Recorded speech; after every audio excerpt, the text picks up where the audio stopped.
Muy buenos días, buenas tardes. Antes de comenzar, reciban de los organizadores de este evento y mío propio los mejores deseos de salud para ustedes, seres queridos. Seguimos en tiempos complicados a nivel global. Somos extraordinarios sin inventarnos crisis planetarias, pero aún así hay momentos de esperanza y buenos deseos. Y qué mejor forma de empezar esta corta semana de trabajo en México con estos deseos para todas ustedes y todos ustedes. Recordarán, el pasado 19 de diciembre se aprobó el Marco Mundial de Biodiversidad Kunming-Montreal, el cual incluye 4 objetivos y 23 metas que guiarán las acciones globales de conservación de la biodiversidad al 2030 y con una visión al 2050. Dentro de estas 23 metas negociadas y adoptadas por los Estados parte, se encuentra la ambiciosa meta 3, que busca proteger al menos el 30% del mar y la tierra del planeta para el 2030. México, como país parte del convenio, tiene el compromiso internacional y obviamente nacional de avanzar hacia el cumplimiento de este nuevo marco mundial.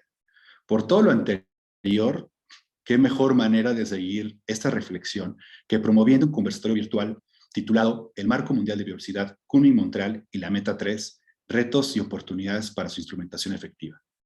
Recordarán varias de ustedes que el año pasado, justamente a finales del año pasado y en particular el 6 de diciembre, antes de llevarse a cabo la COP15 en Montreal, sostuvimos un primer conversatorio sobre estos temas que fue sumamente exitoso y creo que un excelente momento de reflexión profunda hacia la negociación que se llevó a cabo. Ahora, una vez adoptado el nuevo marco global, es momento de realizar un segundo conversatorio entre diversas expertas de México para discutir sobre las acciones transformadoras necesarias, retos y oportunidades en México para la instrumentación efectiva del nuevo marco mundial de diversidad Kunming-Montreal del Convenio sobre Diversidad Biológica, con énfasis el día de hoy en la meta 3. Además, la implementación de este famoso 30 por 30 debe realizarse con un enfoque de derechos humanos y con un reconocimiento e incremento de beneficios para las comunidades indígenas y locales que protegen la naturaleza. Esto requiere elevar la importancia del tema a nivel nacional, así como de la inversión pública y privada, y obviamente el empoderamiento de las esferas nacionales. Este seminario virtual es parte de una alianza estratégica entre la Comisión Mundial de Áreas Protegidas de la Unión Internacional para la Conservación de la Naturaleza, la UICN, y el Centro Mundial para el Seguimiento de la Conservación del Programa de las Naciones Unidas para el Medio Ambiente, conocido como UNEP-WCMC. El objetivo es obviamente fortalecer capacidades en materia de áreas protegidas y conservadas, y será el segundo de varios seminarios que tienen contemplado llevarse a cabo en esta materia y otras durante este año. Yo soy Andrew Rhodes Espinosa y hoy como vicepresidente de la Comisión de Áreas Protegidas de la UICN fungiré como su moderador. Quiero agradecer en particular, por un lado, a Mónica Álvarez Malvido y por el otro a Mariana Martínez del Río de la Torre, quienes juntos hemos trabajado y organizado este seminario para ustedes.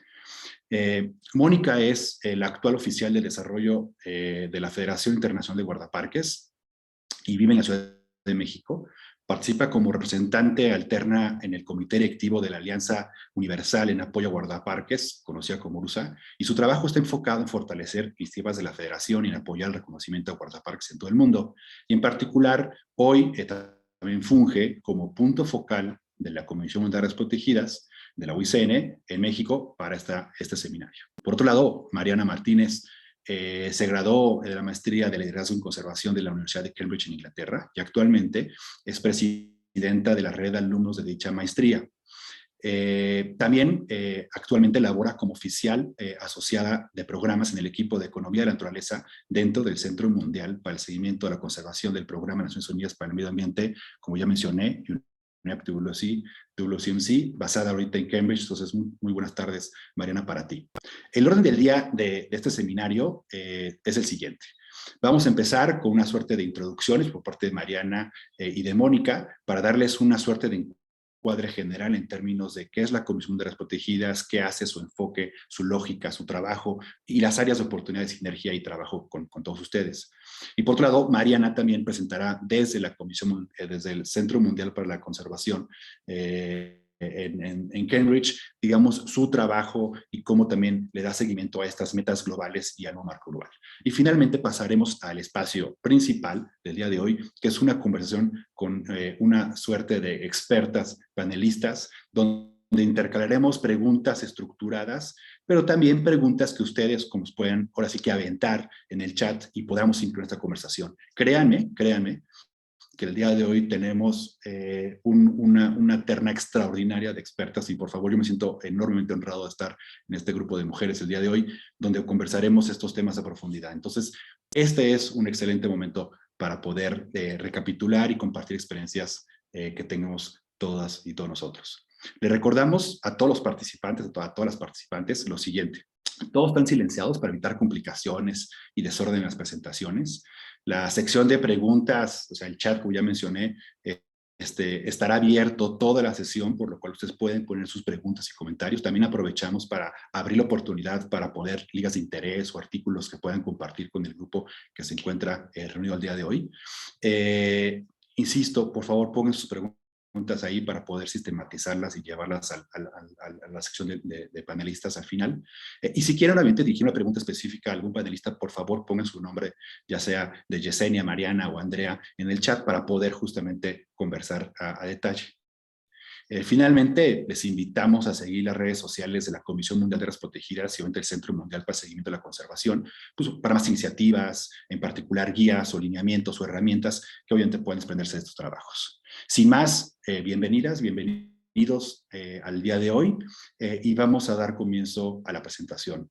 No sin más, pasar a la siguiente diapositiva, Mónica, para honrar a Cathy McKinnon. Para aquellos que no sepan quién es Cathy McKinnon, es una de las líderes a nivel mundial en materia de conservación de la biodiversidad. Desafortunadamente falleció muy recientemente en su casa en el Reino Unido. Cathy McKinnon fue presidenta de la Comisión Mundial de Áreas Protegidas en el término anterior. Básicamente 2 términos estuvo a cargo de la Comisión Mundial de Áreas Protegidas y es, sin lugar a dudas, una incansable mujer que se le extrañará enormemente. Gran amiga, colega y mentora. Sin más, Mónica, pasaría contigo y te daría el piso para comenzar con prestaciones, por favor. Muchas gracias, Andrew, y me sumo a la bienvenida. Qué gusto estar aquí con todas y todos. Qué gusto ver que el seminario pasado fue tan exitoso que ahora estamos haciendo el siguiente, y también a las condolencias para toda la gente cercana que está aquí de Cathy McKinnon, que era una gran persona y muy importante para la comisión. Les voy a explicar, como dijo Andrew, muy brevemente qué es la comisión, qué hace, cómo interactúa, y después también muy brevemente les voy a poner un poco en contexto en cómo estamos en términos de números y de cobertura de áreas protegidas en México al día de hoy, ¿no? Para un poco sentar las bases para la discusión que se viene de nuestras super expertas, que también les agradezco mucho que estén aquí. Para los que no nos conocen, aquí hay un público diverso, hay miembros de la comisión, pero también hay invitados que nos da mucho gusto que estén aquí, que trabajan en conservación o que les interesa el tema de las áreas protegidas. La Comisión Mundial de Áreas Protegidas de la UICN es una de sus 6 comisiones de la Unión Internacional para la Conservación de la Naturaleza y es la principal red de expertos y expertas en áreas protegidas y conservación a nivel mundial. Reúne especialistas para encontrar soluciones sobre las cuestiones relacionadas, todas las cuestiones relacionadas con áreas protegidas, que son muchísimas. Su misión como tal es proporcionar asesoramiento científico, técnico y también orientación política que promuevan un sistema mundial de áreas de conservación, tanto marinas como terrestres. Actualmente la red tiene aproximadamente 2.500 miembros a nivel mundial en 140 países. Algo muy importante que a veces se desconoce es que la pertenencia a la comisión es gratuita y es 100% voluntaria. Es decir, los miembros que somos parte de la comisión, depende de cada miembro qué tan activo o inactivo es y qué tanto aprovechan esta red de expertos que es maravillosa. La CEMAP es dirigida, tiene un presidente de la comisión, que es Madhu Rao, actualmente, y está apoyada por un vicepresidente, que es Andrew, nuestro supermoderador de hoy, y un comité directivo que incluye tanto vicepresidentes temáticos como vicepresidentes regionales. Para México, la vicepresidencia es Norteamérica y actualmente todavía la tiene Mike Wong en Canadá. Sin embargo, México juega un rol muy interesante y muy importante también en Latinoamérica, por lo que nuestro vínculo con la vicepresidenta de la vicepresidencia de Centroamérica y Sudamérica es sumamente importante también. Y también la comisión tiene sus grupos de trabajo y grupos de especialistas, ¿no? En admitir a unas personas que tenemos aquí. Listo. Ok. Esto es un ejemplo de todos los recursos que puede tener, que tiene la comisión, ¿no? Muchos de estos, de hecho, son accesibles al público en general, muchos son para miembros de la comisión. La idea siempre es tenerlos en, por lo menos, inglés, francés y español, pero como depende también de las capacidades y los tiempos de los propios miembros de la comisión, ¿no? Entonces, estos son algunos documentos interesantes que sirven mucho para guiar también a los estados, a los sistemas de áreas protegidas, ¿no?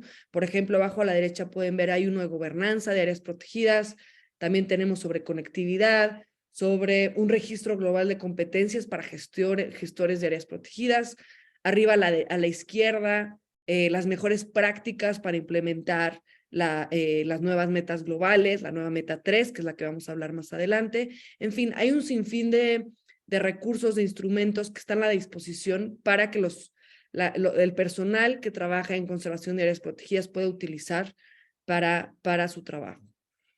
También está la comisión metida en iniciativas globales. Estas solo son algunas en las que está la comisión. Por ejemplo, es parte de la Alianza Universal en Apoyo a Guardaparques. Y dentro de esa alianza también ahora, aprovecho el anuncio, está abierto, por ejemplo, el Premio Internacional de Guardaparques, que está liderado por la Comisión, en su versión 3. Es el tercer año que se lanza este premio.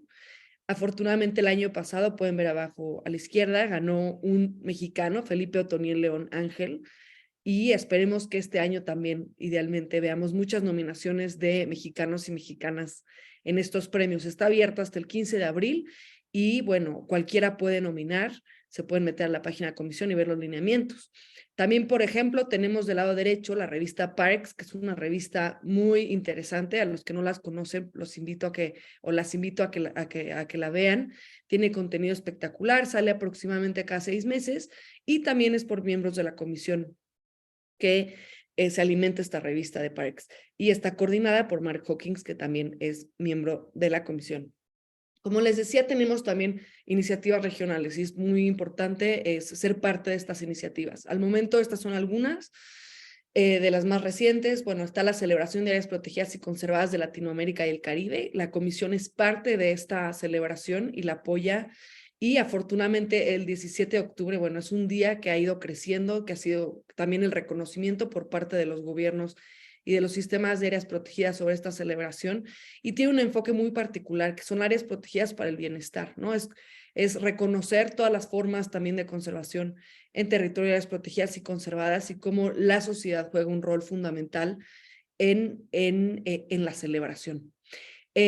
También hace un par de años, miembros de la comisión, bajo el liderazgo de Red Parques, sacamos el informe Planeta Protegido, Latinoamérica y el Caribe, que reúne una radiografía de cómo llegaron los sistemas de áreas protegidas de Latinoamérica al fin de las metas globales pasadas, ¿no? Al fin del plan estratégico, y en particular la meta 11 de Aichi, que era entonces la meta específica de áreas protegidas. Entonces, a los que no conocen este informe, lo pueden descargar desde Red Parques, desde la página de WCMC, entre otros, ¿no? Es muy, muy, muy accesible. También está en español, portugués, francés e inglés.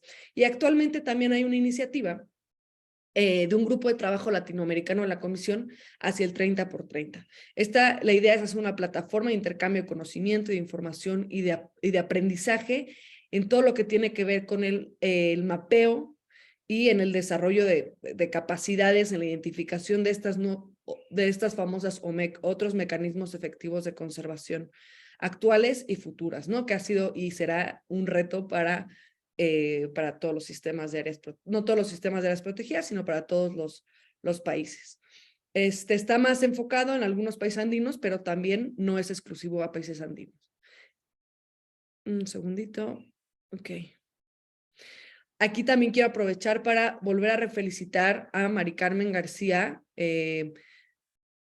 Ok, este es uno de los premios del Kenton Miller, por ejemplo, que es de la UICN, ¿no? Donde también varios miembros de la comisión sometimos a nominación a Mari Carmen García, nuestra superdirectora de CONAMP en Puerto Morelos, para que ganara este premio por su destacada labor en la gestión y en la conservación de un sinfín de áreas protegidas marinas y terrestres, pero sobre todo marinas, en su trayectoria, ¿no? Y nos da mucho gusto volverla a nombrar. Mari Carmen es muy cercana a la comisión y bueno, este es uno de los ejemplos de por qué es importante mantener viva la comisión y usar estos recursos para poder reconocer el trabajo de grandes conservacionistas que tenemos. Finalmente, en México tenemos actualmente 33 miembros. Esta es solo una imagen de una de nuestras reuniones recientes y la idea es crecer la comisión. Por favor, si ustedes, como les decía, es gratuita y voluntaria, si ustedes quieren sumarse, les interesa, creen que pueden aportar en sus diversos perfiles, no importa la edad, no importa mujer, hombre, lo que sea, no importa, queremos diversidad justamente, queremos diversidad de talentos, pero también obviamente que sumen y aporten al tema de conservación de áreas protegidas, de áreas protegidas. Entonces, si quieren sumarse, están interesados, por favor, métanse a ese enlace. Y ese es mi contacto y con mucho gusto puedo también orientar para decirles cómo se pueden involucrar y nos dará mucho gusto ver a una comisión crecida y fortalecida con miembros activos. Antes de pasarle la palabra a Mariana, les voy a platicar rápidamente cómo estamos en un poco en números de áreas naturales protegidas federales en México. Si bien actualmente son 186 áreas naturales protegidas federales, exclusivamente federales. Sí, los que estaban el año pasado en diciembre eran 185, ahora son 186. Y del lado izquierdo pueden ver una gráfica que demuestra, para que se den una idea de cómo están divididas por categoría de manejo. ¿Qué quiere decir categoría de manejo a los que no las conocen? Pues simplemente depende de la vocación del área protegida y qué tan permisiva, qué tanto manejo se le permite. Depende cada característica de estas áreas protegidas. Todas son igual de valiosas, pero obviamente tienen funciones diferentes, tienen valores distintos y entonces las categorías son importantes para darles un lugar. Y estas categorías siguen un poco el lineamiento de la Comisión Mundial de Áreas Protegidas y la OICN. Son categorías que se utilizan en todo el mundo. Entonces, por ejemplo, tenemos 67 parques nacionales, 44 reservas de la biosfera, también hay áreas de protección de flora y fauna, santuarios, área de protección de recursos naturales, finalmente monumentos naturales. Así como las ven en lista, normalmente es Parque Nacional es lo más restrictivo. Y bueno, esto también nos sirve a todos los que nos gusta visitar las áreas protegidas para que cuando vayamos a un área nos informemos y preguntemos y sepamos qué tipo de área es, ¿no? Y qué tipo de categoría de manejo es y qué se permite y qué no. Eso es súper importante. Por otro lado, también obviamente estas engloban áreas marinas y terrestres. 149 son exclusivamente terrestre, 31 son superficie terrestre marina y 6 son exclusivamente marinas. De esta superficie total de ANPs, o áreas naturales protegidas federales, pueden ver en esos números de abajo a la derecha que casi 3/4 partes son exclusivamente marinas, ¿no? El territorio marino es mucho más amplio que está actualmente protegido.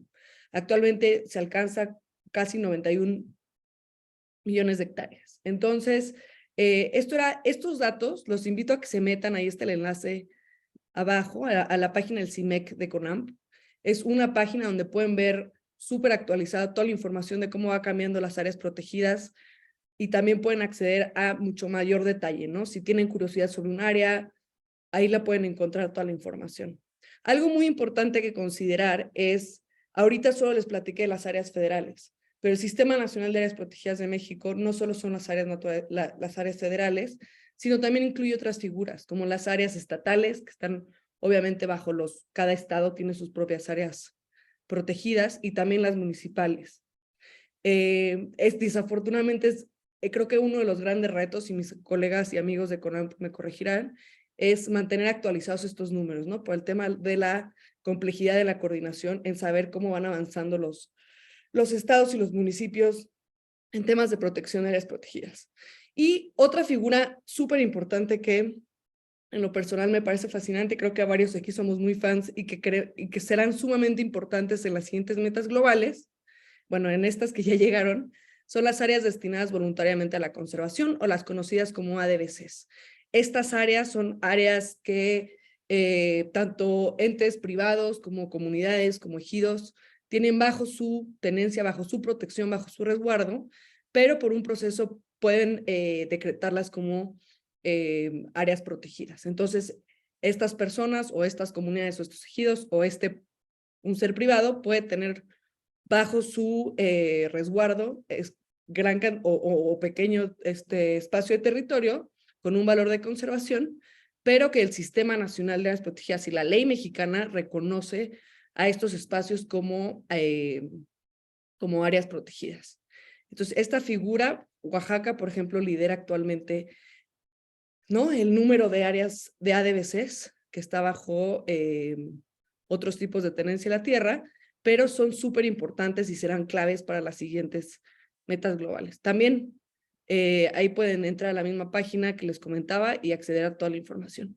Y ya, un mapa, ¿no?, de más o menos cómo se ven las 186 áreas naturales protegidas de México.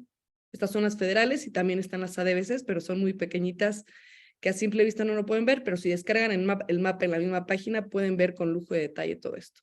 Entonces los dejo nada más con esta última idea, ¿no? Que el último dato es que por medio de estas áreas establecidas, pero áreas federales, estatales, municipales, ADBCs, México ha conseguido el cubrimiento de alrededor del 13% de superficie terrestre. La meta 11 de Aicha anterior no exigía, pero bueno, sí, el 17%, ¿no? Nos quedamos un poco cortos en términos de cobertura terrestre. Sin embargo, en términos de cobertura marina, sí superamos o duplicamos la meta, ¿no?, que era el 10% de conservación marina y México llegó al 22%.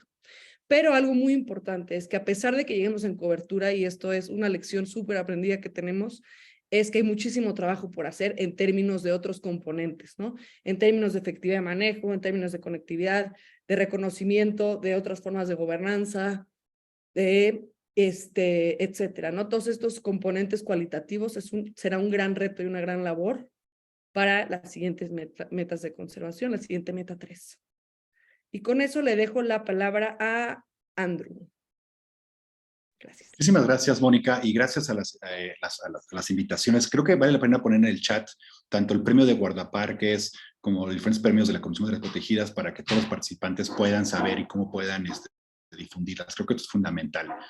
La participación activa de todas y todos ustedes es prioritaria, recordando y resaltando que la Comisión de las Protegidas es un esquema voluntario, ¿no? Pues aquí estamos de voluntarios dando parte de nuestro tiempo para poder generar y fortalecer las capacidades en materia de áreas protegidas y conservadas en México y en el mundo.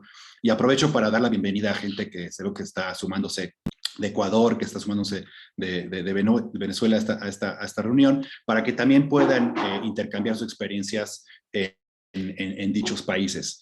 Sin más, y si no me mueven la presentación para no hacerme bolas, platicamos el año pasado sobre el primer conversatorio que tuvimos pre-COP15, digamos, hacia el marco mundial Kunming Montreal, y después este conversatorio enfocado, digamos, ya al marco adoptado a nivel planetario. En particular, esta meta 3 del 30x30 que ustedes pueden ver en pantalla textualmente, así como se desprende del marco global. Y como bien mencionaba Mónica, tiene diferentes aspectos fundamentales. No solamente es el famoso porcentaje, digamos, de cobertura y número de áreas protegidas conservadas que pudiera haber, sino tiene otros elementos fundamentales que si ustedes leen en el texto se vuelven sumamente relevantes, ¿no? Se habla de, como mencionaba Mónica, temas de representatividad ecosistémica, es decir, no solamente es proteger por proteger, sino hay que proteger los sitios más importantes en términos de diversidad biológica, sitios representativos de cada uno de los países. Se habla justamente no solamente de áreas protegidas, sino se habla de un segundo concepto que son las otras medidas eficaces de conservación basadas en áreas, los famosos OMEX, que ha sido una gran conversación. Nacen desde la meta 11 de Aichi, pero realmente nos toma prácticamente 6, 8, 10 años llegar a su definición y a los lineamientos para poder identificarlos, reconocerlos y reportarlos. Y ahorita platicaremos sobre eso, sobre todo con tu presentación, Mariana Martínez, para que la gente sepa a qué nos referimos con estos OMEX. Y en esta última negociación, en el marco de la COP15 y este nuevo marco global, se hace también este reconocimiento a los territorios indígenas y tradicionales, es decir, el tercer elemento a esta nueva meta 3. Por lo cual también platicaremos sobre esto con las panelistas más adelante. Es decir, como pueden ver, es una meta bastante compleja muy comprensiva con diferentes aspectos. La siguiente, por favor. Dicho lo anterior, y sobre todo para ir encuadrando esta conversación y para que todos tengamos como los conceptos muy claros, recordarán, y como ya lo mencioné, que prácticamente en 2018, en el marco de la Convención de Diversidad Biológica, la Conferencia de las Partes, se logra ya una definición formal por parte de los OMEX. La Comisión Mundial de las Protegidas jugó un papel fundamental en llegar a esta definición y obviamente a los lineamientos y guías globales para poder hacer un reconocimiento y reporte de dichos OMEX. Y es un gran área de oportunidad justamente para ver cómo se puede complementar esta meta, ¿no? Entre áreas protegidas, OMEX y ahora este tercer elemento que ya platicaremos el día de hoy, ¿no? Entonces, las OMEX, para aquellos que no sepan, son áreas, ¿no? Definidas geográficamente, es decir, claramente identificadas en el espacio, que no son áreas protegidas, ¿no? Es decir, son todo aquello que contribuye a la conservación de la biodiversidad de manera efectiva, pero que no son áreas protegidas, es decir, están fuera de áreas protegidas, sean terrestres, obviamente costeras o marinas. Y obviamente esto abre un espectro amplísimo justamente para poder identificar esos famosos OMEX en los diferentes países. Hay unos países que ya han reportado OMEX en las plataformas globales y otros que todavía estamos en ese proceso y discusión nacional. Y abre la oportunidad de diversificar instrumentos, ver sectores, actores, entre otras más. Pero hay que ser sumamente cuidadosos en este proceso para, obviamente, no incluir OMEX que no necesariamente cumplan, digamos, con todos los requisitos y con todos los lineamientos y la definición global que hemos acordado todos a nivel planetario. La siguiente, por favor.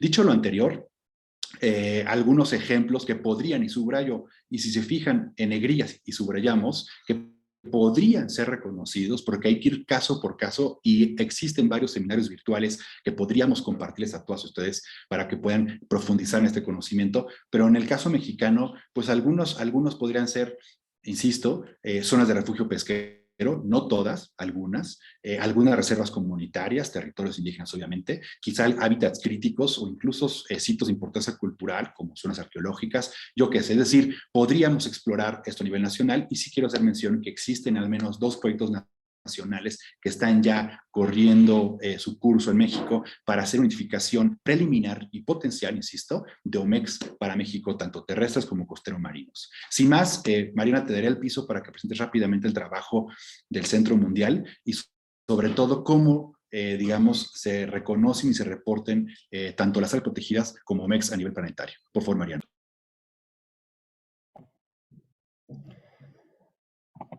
Muchísimas gracias, Andrew. Buenos días a todos. Mi nombre es Mariana y soy oficial asociada de programas en Economía de Naturaleza en UNEP WCMC, o en español, como ya mencionaba Andrew, el Centro Mundial para el Seguimiento de la Conservación del Programa de las Naciones Unidas para el Medio Ambiente. La siguiente, porfis, Moni. Muchas gracias. Bueno, para contarles un poco de este Centro Mundial para el Seguimiento de la Conservación del Programa de Medio Ambiente, estamos ubicados en Cambridge y es el Centro de Biodiversidad del Programa de las Naciones Unidas y opera en colaboración entre este Programa de Naciones Unidas y entre una organización sin fines de lucro en Reino Unido que es WCMC por sus siglas en inglés. La siguiente, por favor, Moni. Gracias. UNEP WCMC es un centro global de excelencia en biodiversidad y la contribución de la naturaleza a la sociedad y a la economía. Y trabajamos en la interfaz de la ciencia, la política y la práctica para abordar la crisis global que enfrenta la naturaleza y apoyar la transición hacia un futuro sostenible para las personas y para el planeta. Trabajamos con una variedad de socios compuesta de gobiernos nacionales, subnacionales, empresas, entidades de Naciones Unidas, organismos intergubernamentales, instituciones de investigación, ONGs, entre otros. Y bueno, entendemos que trabajar en esta asociación va a ser esencial para la ejecución exitosa, no solamente de la estrategia del centro, pero la cual está alineada a la visión de la CBD. La siguiente, por favor. Gracias. Contamos con distintas plataformas y bueno, no voy a poder por tiempo profundizar en cada una de ellas, pero en un rato les comparto el link del sitio por si quieren explorar un poco más. Y estas herramientas son basadas en data de biodiversidad para apoyar la toma de decisiones.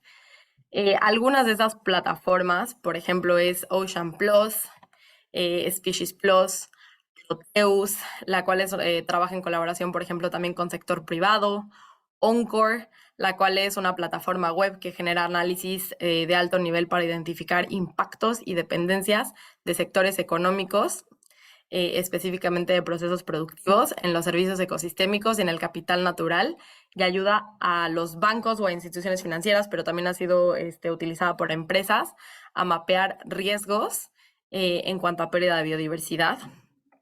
También, por ejemplo, está IBAT, que es una plataforma espacial que provee información de biodiversidad en estado crítico para toma de decisiones. Y bueno, también tenemos a Protected Planet, si le das un clic más, porfa, a la presentación, gracias, que es la plataforma de la cual les voy a hablar el día de hoy, ¿no? Principalmente. Y bueno, Protected Planet es una plataforma para recopilar y compartir datos sobre áreas protegidas y conservadas en todo el mundo. Y alberga la base de datos mundial sobre áreas protegidas, ya la compartía alguien en el chat, WDPA, por sus siglas en inglés, y la base de datos mundial sobre lo que ya comentaba Andrew, otras medidas efectivas de conservación basadas en áreas, que son los famosos OMEX. Y Protected Planet produce informes semestrales sobre las áreas protegidas y conservadas del mundo y proporciona los indicadores oficiales sobre el progreso hacia los objetivos globales para las áreas protegidas. Durante 60 años, la base de datos mundial sobre áreas protegidas ha sido el recurso autorizado a nivel mundial para la información sobre áreas protegidas y es utilizada por cientos de miles de personas. Se usa para informar la toma de decisiones en múltiples sectores y proporciona los indicadores oficiales sobre el progreso hacia los objetivos globales para las áreas protegidas. La base de datos contiene información sobre todo tipo de áreas protegidas, incluidas aquellas administradas por pueblos indígenas, por comunidades locales.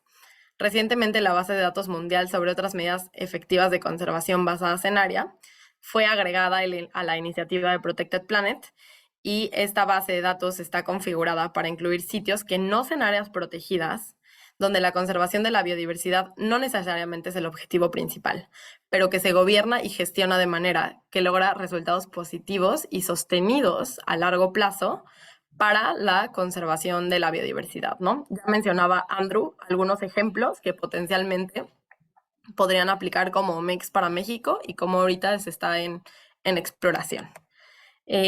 Siguiente, por favor. Ok. Sí, gracias. Ok. Este es un poco como las estadísticas de cobertura global, pero bueno, como ya mencionaba, Protected Planet rastrea la cobertura global tanto de áreas protegidas y OMEX a través de la base de datos mundial sobre áreas protegidas y la base de datos de las nuevas medidas efectivas de conservación basadas en área, que bueno, no es que sean nuevas, ya se mencionaban desde antes, pero recientemente han sido definidas y se han retomado con fuerza y con guías y con muchísimo más, digamos, como importancia y definición para este nuevo marco global. Aunque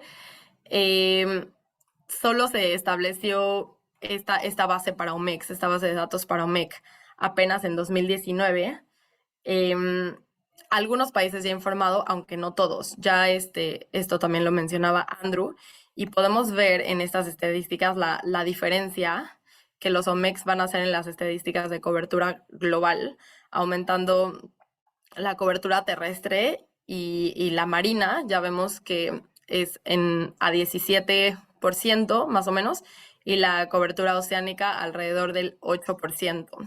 Sin embargo, y como ya se tocará más adelante, ya se mencionaba, es importante resaltar que la meta, ya lo decía Andrew, va muchísimo más allá del porcentaje de protección. Claro que es importante, pero tiene muchos componentes, como la importancia de la efectividad para lograr los resultados buscados y la inclusión de distintos actores en la misma, ¿no?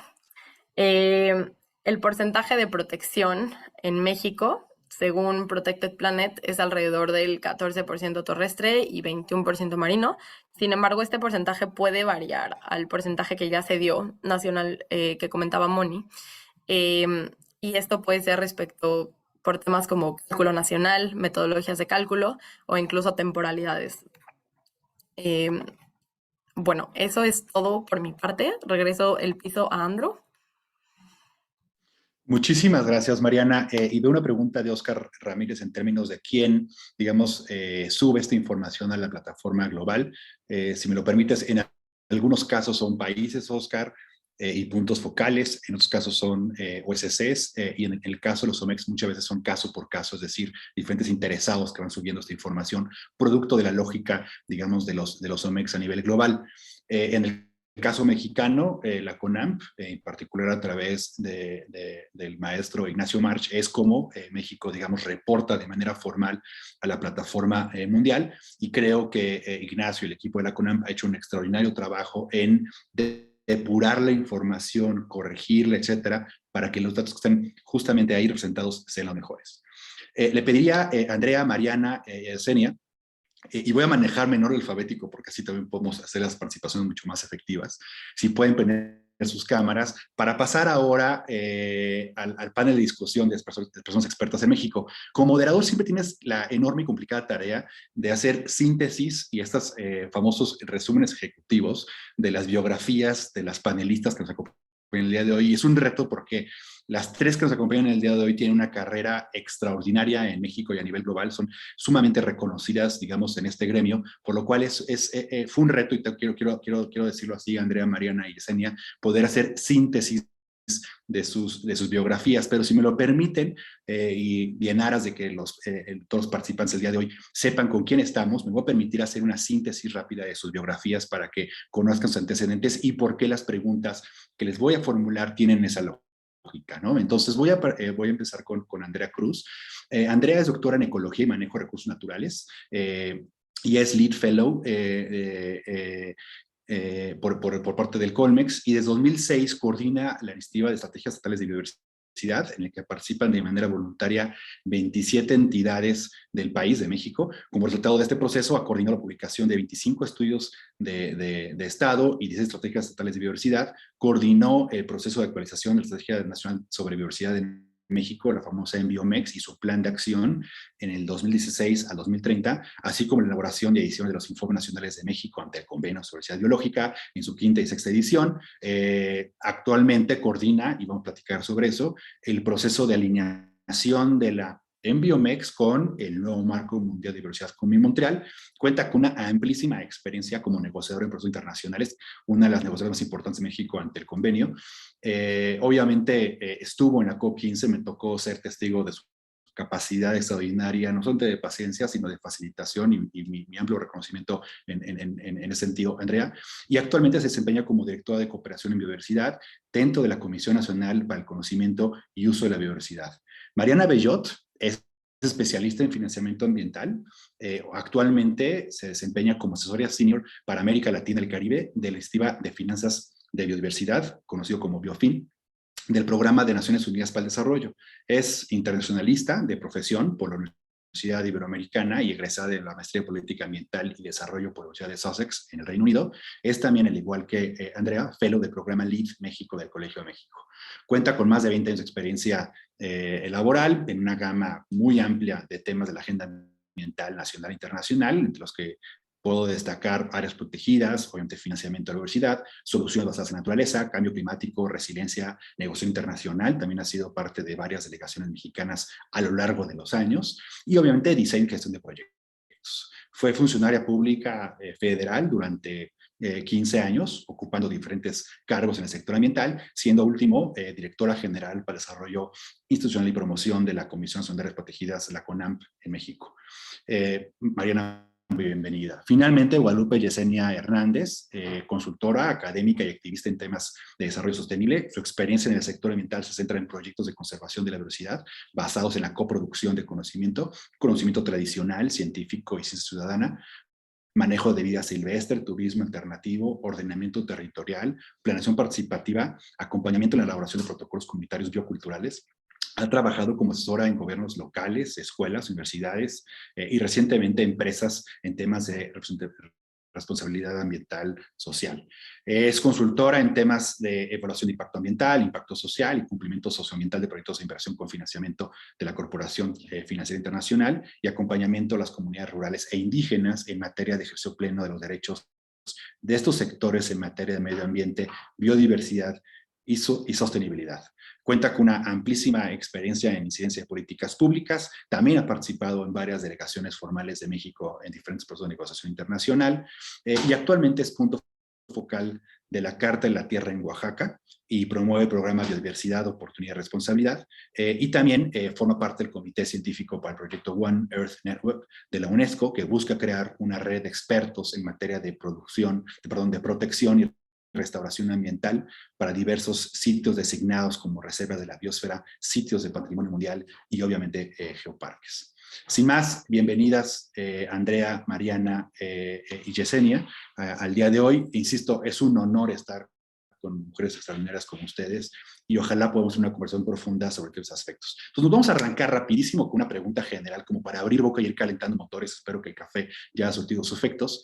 Y voy a empezar, como mencioné, en orden alfabético, primero con Andrea, después con Mariana y finalmente con Yesenia. Y la pregunta es, ya adoptado el marco global, ¿no? Post-COP15, desde su perspectiva, ¿cuáles creen que son los principales retos y riesgos para la instrumentación efectiva de este nuevo marco mundial en México? Entonces, Andrea, vamos a empezar contigo y después con Mariana, por favor. Gracias, Andrew, y gracias a todos por estar conectados.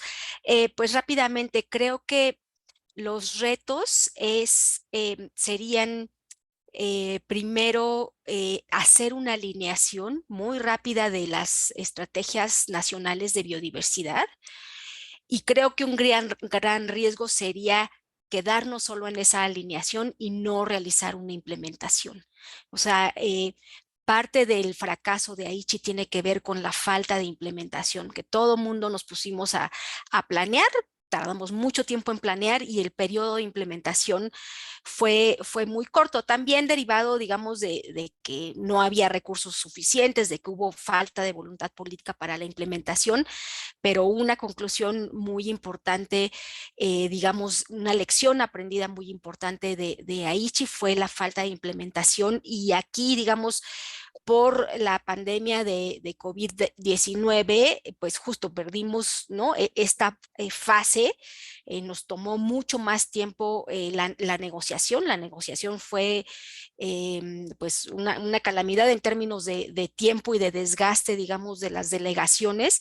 Entonces creo que el reto va a ser pues iniciar la implementación, digamos, aunque las acciones no se paran, pero sí enfocar justo a lograr estas metas que tenemos como muy particulares, ¿no? Entonces yo diría así, muy de bote pronto, ahí lo dejaría, que ese es el riesgo, que nos volvamos a ciclar, ¿no? En la planeación, en tener los instrumentos de planeación perfectos, que no van a existir y que no pongamos ojo en la implementación. Gracias. Muchísimas gracias, Andrea. Mariana, primeras reflexiones sobre la pregunta. Hola y gracias por la invitación. Coincido con Andrea. Yo creo que el principal reto, pero también oportunidad, es no esperar ni siquiera los instrumentos de planeación. La comunidad de biodiversidad suele enfrascarse en instrumentos de planeación y no en la acción. Y la falta de recursos también suele ser una justificación para la falta de acción. Yo creo que el mayor riesgo que yo veo en este momento es que el marco global de biodiversidad no se transversalice como debe de transversalizarse en política pública.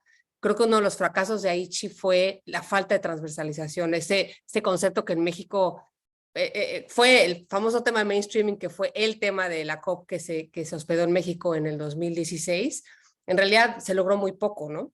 y simplemente si vemos la forma en la que las estrategias nacionales de biodiversidad están diseñadas, son documentos que conoce el sector ambiental y dentro del sector ambiental el sector biodiversidad, no son instrumentos de planeación transversal que permiten ni siquiera planear recursos públicos para atender las metas. Entonces, ese para mí creo que hay muchas oportunidades, pero el mayor riesgo que veo es repetir el error que tuvimos hace más de 10 años de mantener estos instrumentos de planeación dentro de nuestro gremio y nuestro mundo biodiverso. Muchísimas gracias, Mariana. Nuevamente contigo, Yesenia. Primera pregunta de arranque, reflexiones en torno al nuevo marco global.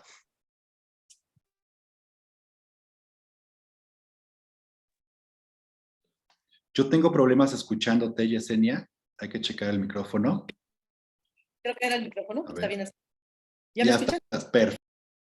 Muchas gracias, Andrew. Buen día a todas y a todos. Gracias por la invitación. Creo que aquí hay varios elementos. El primero es el tiempo. Como bien dijo Andrea, nos llevamos mucho más lapso negociando y bueno, también la pandemia fue un factor que nos atrasó. Tenemos una fecha crucial que es el 2030, entonces hay que trabajar a marchas aceleradas. También el tema de las capacidades y la información. Creo que hay mucha información, como ya lo mencionaron, lo que produce la UICN, lo que se puso a nivel global, pero ¿qué tanto esa información está siendo digerida, está siendo comunicada a los distintos sectores de la sociedad? Otro, y hablando de esta diversidad de actores, el marco trae dedicatoria para todas y todos, ¿no? El sector negocios, mujeres, indígenas, jóvenes, etcétera. Entonces, ¿cómo llegar a esa conciliación, a esa armonía en decir, bueno, desde mi espectro de negocios voy a trabajar por la biodiversidad o desde mis intereses como tomador de decisiones? Y creo que también aquí una parte que es externa al reto, al marco, pero que es muy necesaria, es que no hemos internalizado en toda la sociedad global esa urgencia de actuar por la biodiversidad. Esta frase de sexta extinción masiva no ha permeado tanto en los mensajes y por lo tanto, si no está en el interés, en el ojo y en las políticas, en los presupuestos, pues va a ser muy difícil lograr ese marco tan ambicioso y debe serlo porque la situación que tenemos no exige menos. Gracias. Muchísimas gracias, Yesenia. Entonces, las tres tocan temas súper interesantes. No solamente son instrumentos de planeación, es acción, porque tenemos menos tiempo del que habíamos pensado que íbamos a tener. Temas justamente de transversalización, Mariana, del tema de mainstream y cómo podemos sacar esta agenda, digamos, de un sector ambiental y en particular, digamos, del gremio de conservación de biodiversidad a un espectro mucho más amplio. Y Yesenia tocó un tema fundamental que es cómo también nos podemos incidir en la sociedad, en su conjunto, etcétera. Pero para los que nos acompañan el día de hoy, también nos encantaría escuchar de ti, Andrea, digamos, elementos de estos instrumentos de planeación, o sea, cuáles son las obligaciones ahora en el nuevo marco global. Tú mencionas al tema de la alineación, algunos piensan en actualización. En ese sentido, ¿consideras que la Estrategia Nacional sobre Biodiversidad al 2030 y sus actuales mecanismos de implementación son suficientes? ¿Cuáles lecciones aprendidas tenemos hoy por hoy? ¿Dónde estamos ahora? ¿Qué sigue ahora? Entonces, un pequeño resumen sería extraordinario para que quien nos acompaña sepa hacia dónde va México y con todo trabajo, obviamente, coordinados de la CONABIO. Por favor, Andrea. Sí, gracias, Andrew. Bueno, digamos, en cuanto a la Enbiomex como instrumento de planeación al 2030, yo diría que es un instrumento lo suficientemente general e integrador como para poder hacer contribuciones al nuevo marco global y de hecho ya comenzamos a hacer un análisis de qué tanto contribuyen las 161 acciones de la Enbiomex al marco global y prácticamente tocan todos los temas. O sea, no hay una sola meta del marco global que no esté siendo abarcada por una o varias acciones, ya sea de tipo directo o habilitador. Dentro de la Enbiomex, por ejemplo, para la meta 3, hemos identificado 36 acciones directas de las 161 que contribuyen al cumplimiento de la meta 3 y 85 habilitadoras. Entonces, o sea, por supuesto que todas, ¿no?, contribuyen y apilan a esa. Entonces, digamos, como instrumento orientador, creo que es actual, es pertinente. No pensaríamos como quizá en abrir, ¿no? Hacer más. Lo que creo que sigue siendo una muy importante, digamos, reto, sería justo el mecanismo de implementación y de coordinación para su seguimiento. Esto es algo que se propone en la Enviomex, publicada en 2016, que se tenía que hacer un mecanismo de coordinación intersectorial, como dice Mariana, para pues eso, ir coordinando las acciones e ir coordinando el seguimiento, y esto quedó pendiente, estaba, digamos, enmarcado en lo que iba a ser la Ley General de Biodiversidad, que también se quedó pendiente. Entonces, digamos, para mí ese sería el reto principal, el tener efectivamente un mecanismo de seguimiento e implementación que coordine, ¿no? Porque digamos, la Semarnat o la Semarnap, ¿no? De origen no tenía, digamos, este ente coordinador de la política pública de biodiversidad, y en ese sentido está como muy difusa, ¿no? Hay unas acciones que las lleva la CONAMP, otras la CONAFOR, otras las de GBS, otras la Dirección General de Forestal y de Suelos. Entonces las acciones están muy difusas y no hay, digamos, una unidad, ¿no? Que coordine todas esas acciones a nivel gubernamental y posteriormente con los otros sectores. Entonces, diría que ese sería el reto, digamos, para este siguiente lapso de implementación al 2030, que es muy importante consolidar un mecanismo de coordinación intersectorial e intrasectorial. Muchísimas gracias, Andrea. Y veo que es totalmente, digamos, resonante tu mensaje con lo que mencionaba Mariana, lo que veo que en el chat están poniendo varios de los participantes en términos de hay que enfocarse a este mecanismo de coordinación para la implementación, para no solamente trabajar en el sector, sino también salirse del sector ambiental y poder articular a escala federal, subnacional y con otros actores esta agenda. Pero siempre hay un pretexto, Mariana, en todos los procesos que nos ha tocado llevar y acompañar a nivel nacional y global, que es, está bien padre, sabemos lo que tenemos que hacer, ahí está nuestro marco estratégico, pero no tengo dinero, ¿no? O sea, siempre viene el tema, no tengo dinero, no tengo recursos, no lo puedo hacer, y muchas veces es el pretexto para no avanzar en negociaciones, aunque es real, ¿no? Entonces, en ese sentido, Mariana, y dada tu experiencia, platícanos, por favor, ¿cómo se puede reducir este concepto de la brecha financiera de manera significativa para el marco mundial y sobre todo para la Meta 3 en México? ¿Tienes algunos ejemplos, digamos, de soluciones financieras, mecanismos financieros que podrías compartirle, digamos, a los participantes en Latinoamérica y el Caribe y en México que digamos, que pudieran amplificarse? Entonces, el tema del financiamiento. ¿Lana hay? ¿Cómo lo hacemos para que caiga, digamos, en esta agenda de biodiversidad para la implementación efectiva del marco mundial? Mariana, por favor. Sí, gracias. Bueno, recursos hay, como bien dices. Creo que el problema es la distribución de los recursos. El GBF nos da a diferencia de Aichi, recordarán que en Aichi tenemos una meta, que era la meta 20, que hablaba de financiamiento y era muy general. Y fue en realidad hasta 4 años después que se aprobaron las submetas de la meta 20. Andrea lo recordará muy bien en Corea. 4 años perdidos negociando las submetas de la meta 20. Y ahorita el nuevo marco global ya por fin, en muy pocos años en realidad, logra identificar estos puntos fundamentales, estas puertas de entrada para escalar el financiamiento y diversificar las fuentes de financiamiento, que eso es algo que es urgente. La meta 15, que habla de involucrar al sector financiero, esto no lo teníamos antes. De hecho, fue a partir del año de la pandemia que el sector financiero empezó a preocuparse de la enorme dependencia que sus procesos productivos y sus negocios tenían de la biodiversidad por el COVID.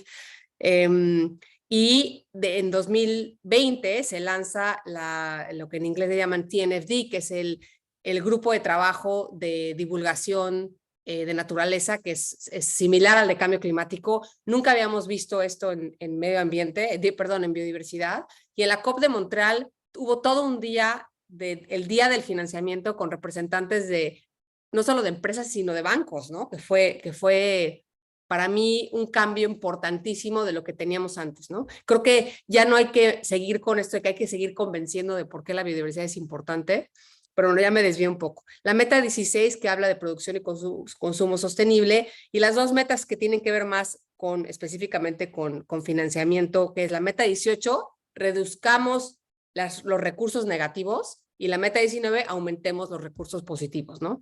Esa es la agenda, es relativamente sencilla de entender, muy complicada de aterrizar. Entender, tú hablas de la brecha, Andrew, estos grandes números que encantan a la comunidad internacional de las famosas brechas. La brecha actualmente es de entre 7 y 8 billones de dólares anuales a nivel global.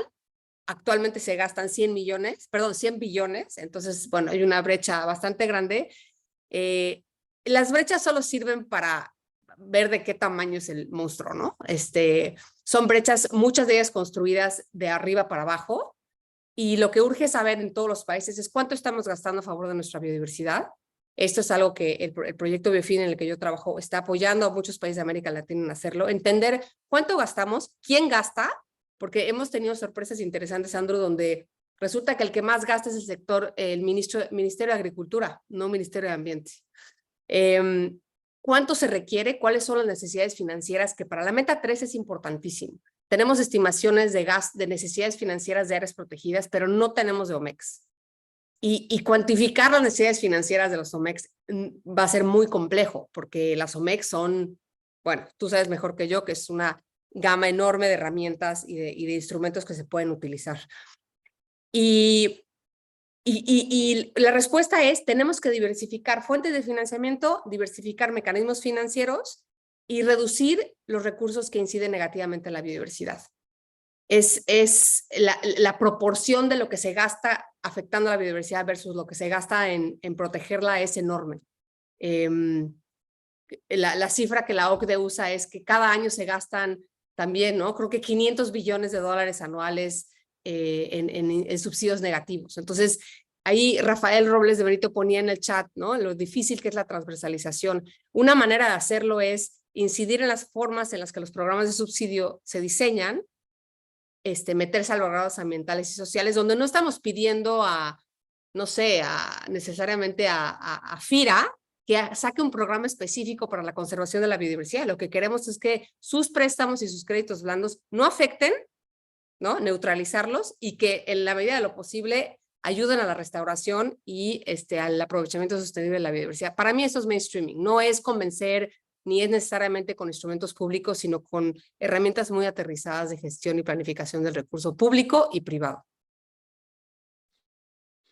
Muchísimas gracias, Mariana. Y respondiste, ¿no? También el comentario de Miguel Urbina en el chat en términos de, existen los recursos en otros sectores, el tema es cómo los movilizamos de manera positiva hacia la conservación y desarrollo sostenible en nuestro país y cómo eliminamos esos instintos negativos. Y tú mencionabas al final, que siempre lo hemos conversado una y otra vez, que es también gastar bien, ¿no? O sea, un correcto ejercicio del gasto público, o sea, ser eficientes en el gasto es fundamental. A veces existe, digamos, los recursos, existe la lana, pero somos muy malos gastándola o la gastamos en cosas que no debería ocurrir. Entonces, me llevo eso de tu intervención, entre 20,000 cosas más, seguiremos conversando sobre esto. Entonces, Yesenia, en el marco pasado, digamos, en el plan estratégico de Aichi, tanto Andrea como Mariana comentaron muchísimas lecciones aprendidas, entre las cuales yo resalto la famosa meta 11, ¿no? Que es, digamos, la nueva meta 3, que toda la gente se enfocaba, digamos, de manera muy significativa al cumplimiento de esa meta y se le olvidaba, como menciona Mariana,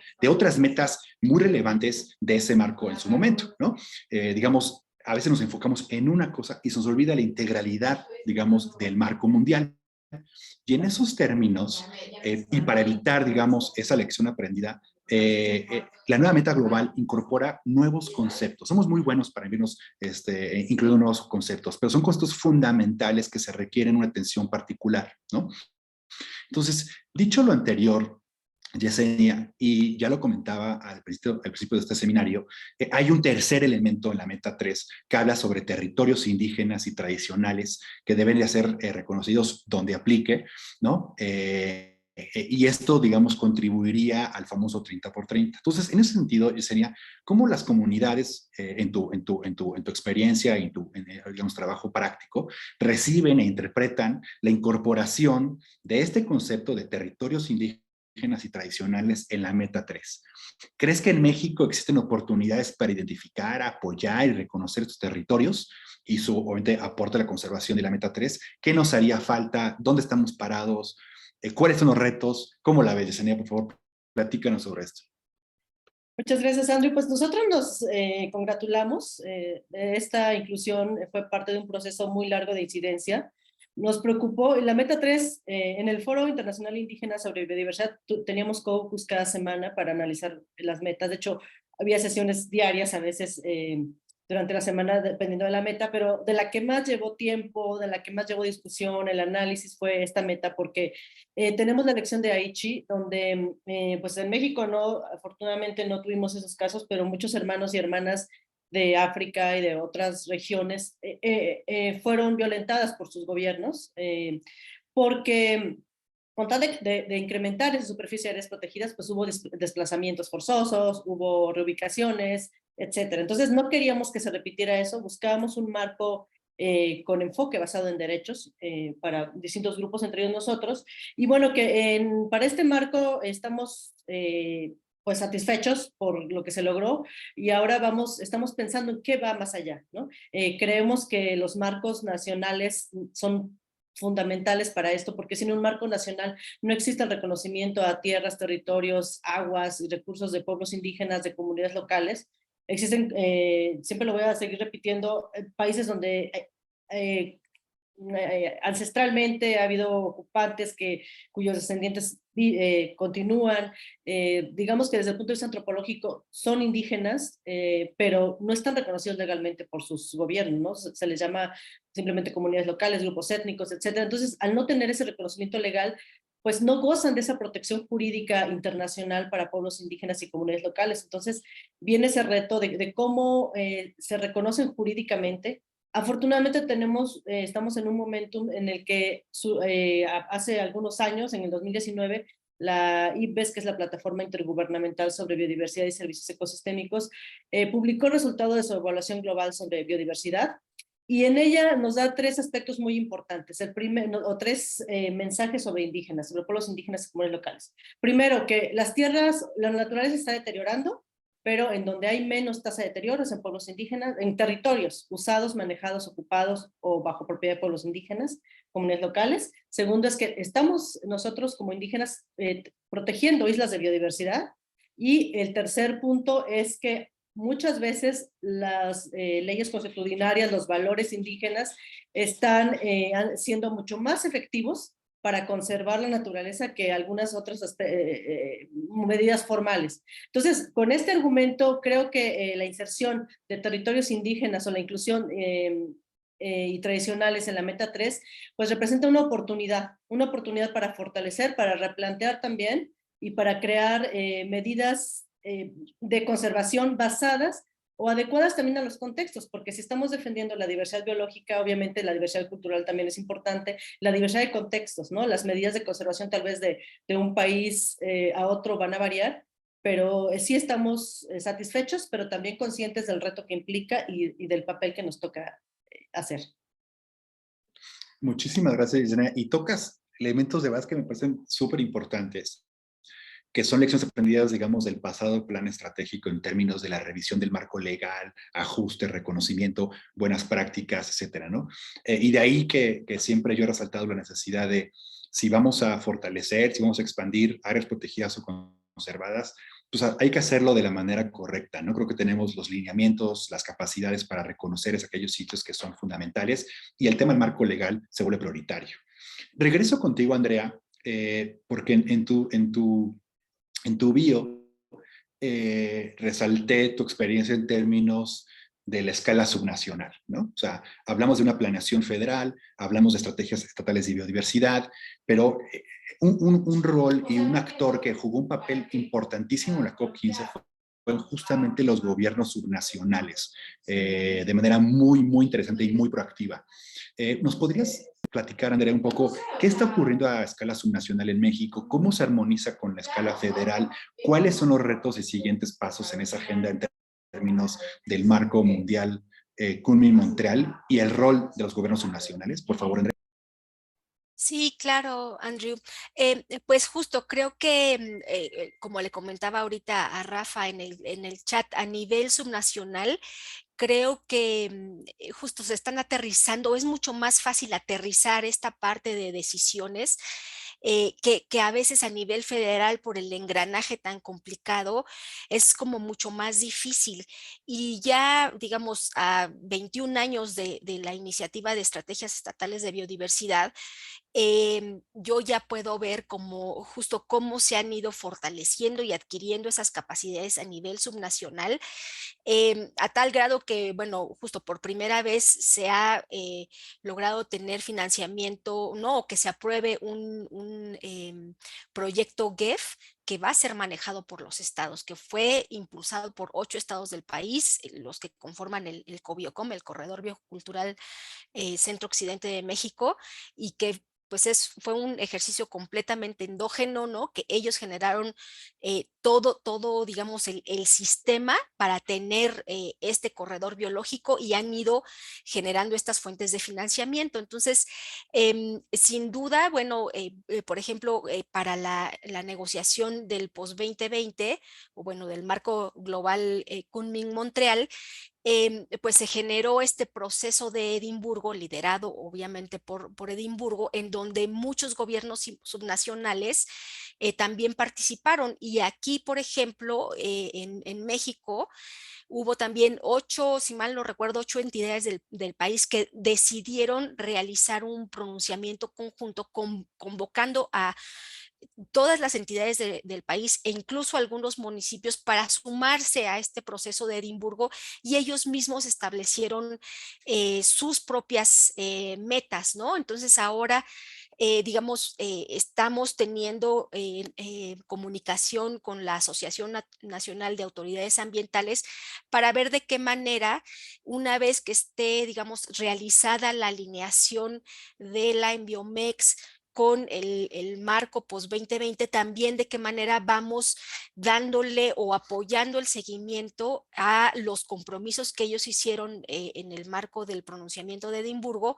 y cómo los vamos apoyando. Pero ya hay también, por ejemplo, pues muchas iniciativas y ejemplos, ¿no? de cómo los gobiernos subnacionales han hecho el costeo de sus estrategias, cómo han realizado sus estrategias de integración de la biodiversidad para los otros sectores, turismo, agropecuario, forestal, etcétera, cómo han ido fortaleciendo también sus fideicomisos, sus sistemas de financiamiento. Entonces creo que a ese nivel se van generando, como que va avanzando un poco más rápido la agenda en ese sentido, y hay como muchas más, digamos, iniciativas que compartir a nivel subnacional.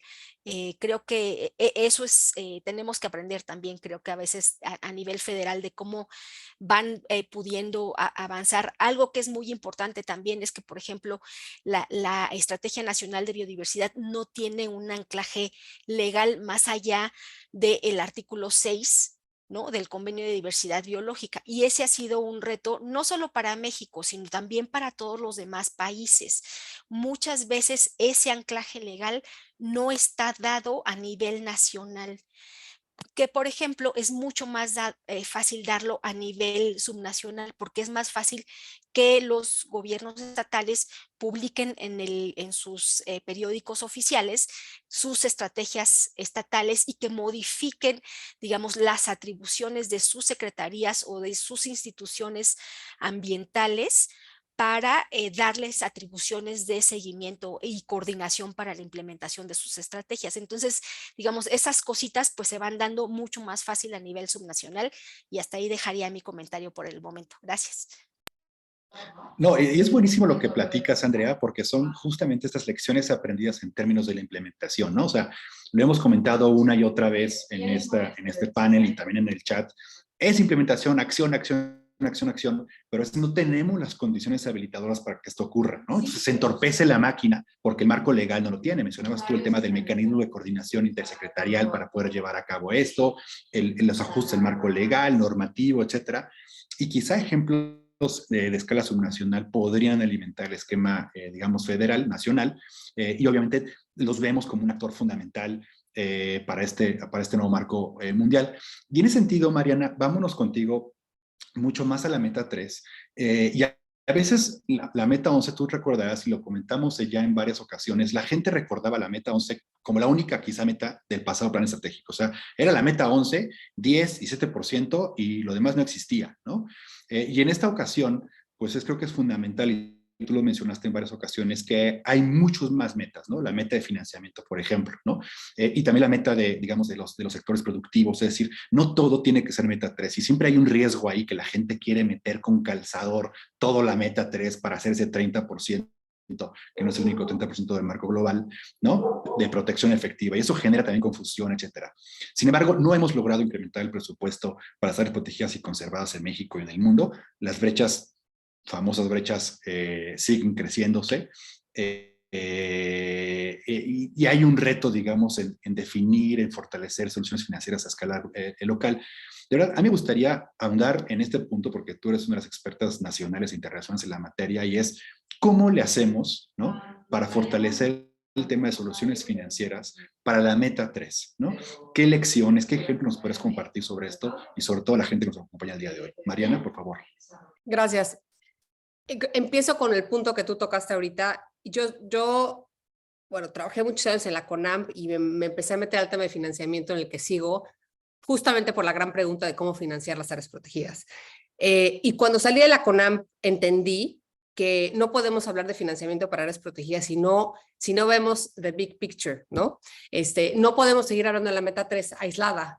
Es la meta 3 vinculada con la meta de producción sostenible, con la meta de reducir el financiamiento negativo. Es uno de los retos que además invito a la Comisión Mundial de Áreas Protegidas a hacer este análisis de los vínculos de la meta 3 con las otras metas como condición habilitadora para que se logre la meta 3, ¿no? Cuando hablamos de financiamiento de áreas protegidas, pero también ahora de los famosos OMEX, pensando en áreas protegidas, siempre hablamos de el gasto, sobre todo el gasto público, ¿no? Yo diría que hay tres fuentes principales de financiamiento: público, público-privada y privada. El gasto público, más bien empiezo por la segunda. Cuando tú hablas con muchos países de América Latina, porque en particular esto está en los países de América Latina, estuve hace poco en un seminario que organizaron como de capacitación de fondos patrimoniales, ¿no?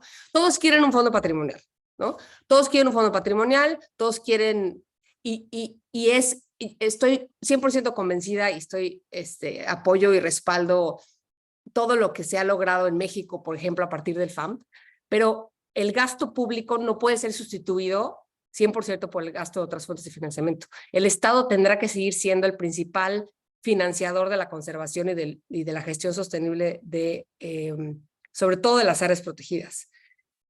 Y hablamos poco, estudiamos poco y invertimos poco dinero en mejorar capacidades para incrementar eficiencia del gasto, en incrementar capacidades y recursos, en mejorar la planeación del gasto, ¿no? Tú sabes que compartimos con otros colegas que están aquí en la sesión del día de hoy los retos que implica vincular las áreas administrativas con las áreas de conservación de las instituciones de áreas protegidas. Eso sigue siendo un reto. Y no vamos a cerrar la brecha financiera si no logramos gastar mejor, por un lado, ¿no? Incrementar alianzas público-privadas sigue siendo hay muchísimas oportunidades. Yo no había visto, ni siquiera con la meta 11, la cantidad de recursos que se están movilizando a nivel mundial para financiar la meta 3. Entonces, la falta de recursos no puede seguir siendo ahorita. Lo que hay que aterrizar es cómo van a llegar esos recursos. Y en esa parte es donde veo que todavía no hay tanta atención. Sí hay muchos millones, pero ¿cómo se van a aterrizar? ¿En proyectos? No hay proyectos. El sector biodiversidad no tiene la capacidad de absorber enormes cantidades de recursos. Y en la meta 3 menos, ¿no? Porque no son productivas y no generan necesariamente rentabilidad. Fuentes privadas sigue siendo una muy importante fuente de financiamiento, pero sigue siendo marginal, no va a ser la principal. Pero les quiero compartir casos fuera de la caja que estamos financiando, bueno, estamos colaborando con gobiernos de países de América Latina que buscan justamente apoyar la reducción de la brecha financiera, que van más allá de las formas tradicionales que siempre pensamos. Uno, Costa Rica. Estamos diseñando un bono verde privado que se va a financiar con el cobro de entradas futuras de áreas protegidas. Eso le da acceso, le da una capacidad anticipada al Sistema Nacional de Áreas de Conservación para poder invertir en la infraestructura que deben de tener sus áreas protegidas. El propio equipo de Costa Rica también está apoyando al SINAC en diseñar una plataforma de concesiones para que ahí las alianzas público-privadas financien la instalación de infraestructura necesaria para recibir al turismo, que sigue siendo una principal fuente de financiamiento de ese país. En Colombia, un porcentaje por ley de las regalías mineras tienen que irse destinadas a medio ambiente y un porcentaje de ese porcentaje específicamente a los sistemas de áreas protegidas nacionales y regionales. Pero no hay proyectos. Si no se presentan proyectos, no puedes acceder al recurso. Y armar un portafolio de proyectos no es sencillo. Entonces se requieren capacidades y también hay que incidir ahí en invertir en el desarrollo de esas capacidades. Perú tiene un sistema que se llama Invierte.p, que es un sistema donde las dependencias solicitan recursos para inversión pública y existe el capítulo de inversión pública para biodiversidad, pero no hay proyectos. Entonces se identifica un portafolio de proyectos y se está ahorita haciendo la gestión con gobiernos regionales, subnacionales, para que ellos soliciten estos recursos a través de la plataforma. Y finalmente un caso interesante en Guatemala donde se está trabajando la planeación basada en resultados con municipios, donde los municipios solicitan recursos a la federación, pero el clasificador de gasto de los municipios no incluía un componente ambiental. Entonces, ¿qué se hizo? Se desarrolló el clasificador de gasto con el componente ambiental, donde están biodiversidad y cambio climático, y se capacita a funcionarios de los municipios para que puedan saber cómo solicitar recursos. Entonces, lo pongo como ejemplos porque esto rebasa la comunidad de conservación. Y ahí es donde se requiere mucho invertir en capacidades para realmente entender las diferentes fuentes de financiamiento que existen, porque sin ellas no vamos a lograr financiar estas metas tan ambiciosas de áreas protegidas, pero sobre todo de OMEX. Muchísimas gracias, Mariana. Y de verdad, yo me atrevería a invitarte a que pusieras la liga de Biofin en el chat, porque todas estas soluciones y casos de estudio que tiene Biofin a nivel global, pues hay que, como dices, hay que transmitirlas, hay que internalizarlas, hay que adaptarlas para generar estas condiciones habilitadoras para la implementación en México, ¿no? Y esto es muy importante, y tanto tú como Andrea mencionaron el tema de capacidades. O sea, necesitamos tener las mejores capacidades a nivel nacional, fortalecerlas, llevarlas a nivel de excelencia para justamente poder atender de manera integral y de manera efectiva este nuevo marco mundial. Yesenia, última pregunta antes de pasar a la ronda, digamos, ya de cierre, pero tú tocaste ahorita en el chat el tema de que pues ya tenemos las ADBCs en nuestro marco legal, es un marco legal, digamos, relativamente robusto en diferentes términos y conceptos, pero siempre hay áreas de oportunidad, ¿no? Siempre hay pequeñas cosas que hay que echarle un ojo, porque puedes tener el marco legal, pero no está siendo instrumentado de manera efectiva, etcétera. Entonces, nada más, digamos, sin entrar mucho detalle, pero una suerte de reflexión general tuya en términos, digamos, de la legislación y la política de conservación en México sobre este concepto que es fundamental y sobre todo con el tema de los OMEX, que es el consentimiento libre, previo, informado con respecto a pueblos indígenas y comunidades locales, que es un requisito fundamental para los OMEX, ¿no? Hemos tenido algunos ejemplos globales de otros países en donde reconocen y reporten OMEX y se les olvida este elemento fundamental de pueblos indígenas, ¿no? Entonces, yéndonos al marco legal, digamos, y a manera de reflexión general de tu parte, ¿qué habría que mejorar? ¿En dónde deberíamos enfocar un poco la atención en estos aspectos, digamos, de tu experiencia? Cambio. Gracias. Pues creo que el marco legal, bueno, estoy convencida que el marco legal mexicano es bastante positivo para los pueblos indígenas. Existe el reconocimiento desde el artículo 2, somos parte del convenio 169. Sobre la ley de consulta, estaba viendo que existe una preaprobada solamente por Cámara Baja.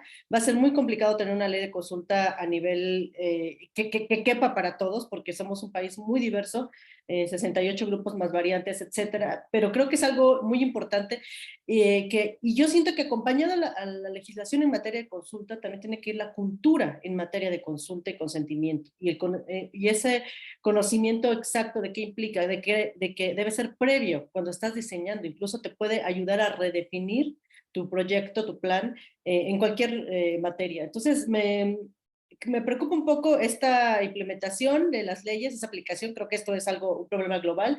Creo que un gran reto también es cómo capacitamos a las comunidades sobre los derechos que tienen internacionalmente reconocidos, ¿no? Si bien sabemos manejar la biodiversidad, pero a veces cuando nos enfrentamos en esa disparidad de poder a una empresa, incluso a un gobierno, pues necesitamos tener esas herramientas y ese conocimiento para la defensa y para también establecer procesos de consulta y obtención de consentimiento cuando aplique, mucho más paralelos, ¿no? A veces ha habido ocasiones en que dicen que es una consulta y solo van a la asamblea a preguntar por un alzar la mano, ¿no? Cuando es un proceso que lleva incluso meses, de acuerdo con los protocolos internacionales. Y algo también que es una tarea pendiente es algunos acuerdos, esto ya es al exterior, armonizar algunas cuestiones de acuerdos internacionales, ¿no? Por ejemplo, la Convención de Patrimonio Mundial es de 1972, los derechos indígenas no estaban totalmente reconocidos, yo formo parte también del foro indígena de esta convención,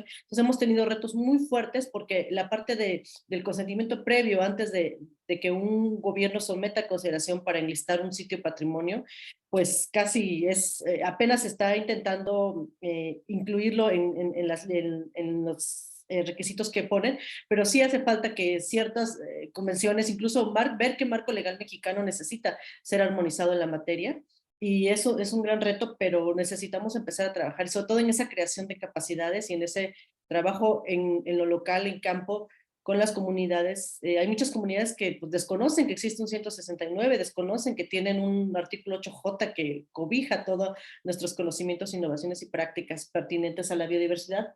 Entonces sí hay que trabajar, o sea, no, existen muchos más retos en otros países y por otro lado también tenemos ejemplos donde procesos de base comunitaria como las ADBCs, procesos aquí en la Sierra Norte de Oaxaca, donde se ha demostrado pues esa capacidad para vivir de una forma sustentable, conservando, manejando sustentablemente, pero también con procesos económicos que generan esa ganancia, esa creación de empleos. Entonces, cómodo, por otro lado, también México incluso puede ser un modelo para muchas cosas, muchos países que tengan condiciones similares, ¿no? Países de América Latina, otros países, pues, sobre todo del sur global, de que también la base comunitaria puede cumplir Agenda 2030, cumplir ahora el marco global de Kunming, contribuir al cambio climático, etcétera. Entonces, son algunos puntos que me gustaría dejar en la mesa. Gracias.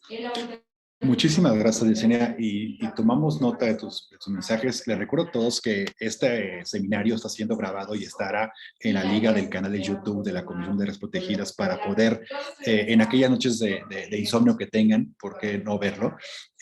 Y poder reflexionar sobre el nuevo marco mundial con Montreal. Y antes de pasar ya a la última pregunta, y de verdad que nada más es una reflexión final, ya es para cierre, Andrea, Mariana, Yesenia, agradecerles enormemente su tiempo y su disposición por estar el día de hoy aquí con todos nosotros y todos nosotros para compartir su experiencia en este sentido. Les voy a dar así un minuto, 30 segundos como para una reflexión final, casi el estado deseado donde deberíamos estar en los próximos años para el nuevo marco mundial. Y en ese sentido, nuevamente, recordarle a todas y a todos aquí presentes que pueden sumarse a la Comisión de Áreas Protegidas, porque si no existe una comunidad de aprendizaje, somos sujetos a seguir repitiendo los errores a través del tiempo.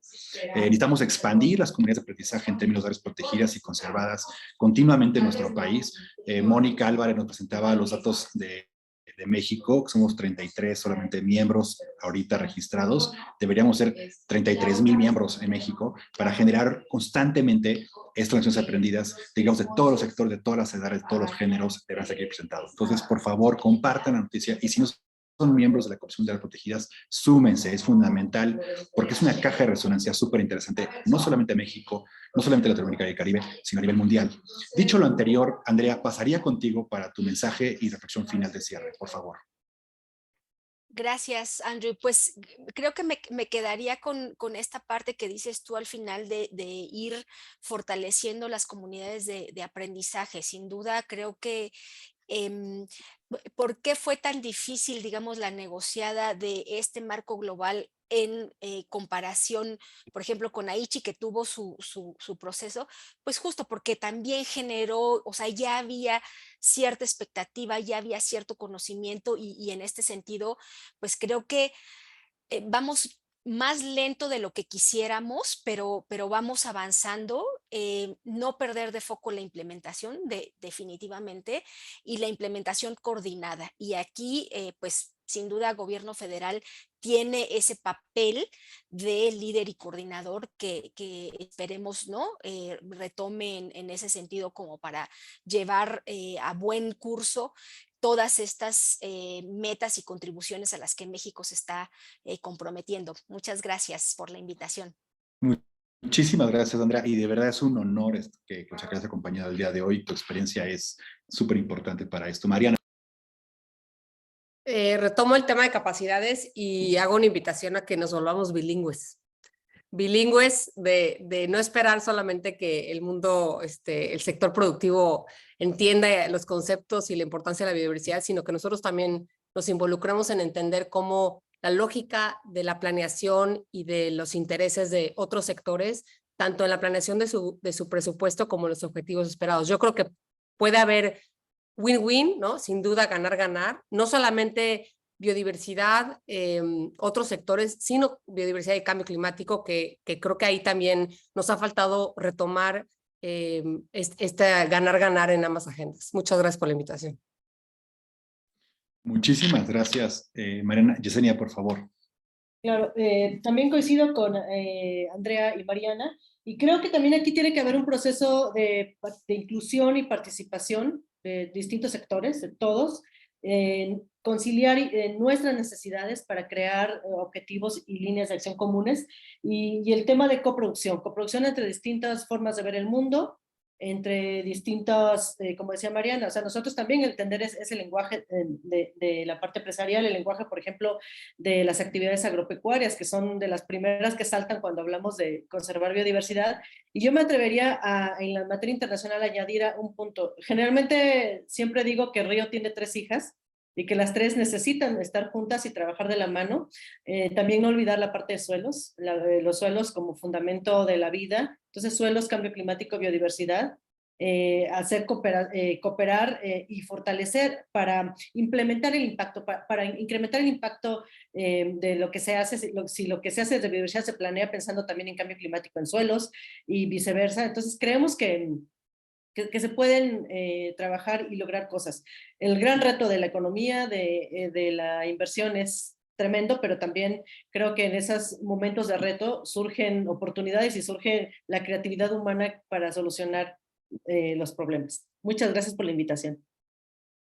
Muchísimas gracias, Yesenia. Y con esto, queridos y queridas colegas y participantes del día de hoy, llegamos al término de este seminario virtual y recordamos que estará grabado para su posterior consulta en las redes sociales de la Comisión de Protegidas, en particular en el canal de YouTube. Quiero agradecer de verdad a Mariana Martínez del Río, a Mónica Álvarez, por organizar de manera expedita en sus tiempos voluntarios prácticamente este seminario.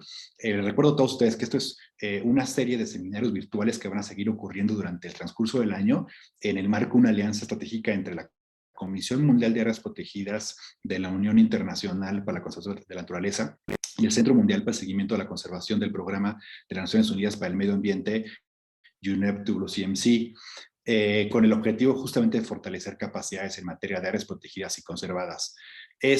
Y para mí ha sido un honor extraordinario, de verdad, tener la oportunidad de moderar este panel de expertas, créanme, de expertas, y también aprovecho para nuevamente reconocer la memoria de Cathy McKinnon, que fue presidenta de la Comisión de Áreas Protegidas durante muchos años y que fue una gran amiga, colega y mentora de muchas y muchos aquí presentes. Finalmente, reciban de parte de Madhu Rao, la presidenta de la Comisión Mundial de Áreas Protegidas actualmente, un cordial saludo y nuevamente un reconocimiento a todas y a todos ustedes por acompañarnos el día de hoy. Sin más, de verdad, Mariana, Andrea, Yesenia, Mónica, Mariana Martínez, muchísimas gracias por acompañarnos el día de hoy. Un fuerte abrazo, que tenga un excelente inicio de martes. Hasta luego y buenas tardes. Gracias. Buenos días. Gracias, buen día a todos. Muchas gracias, buen día. Ay, perdón, tomé una foto. Gracias. Bueno, hasta luego.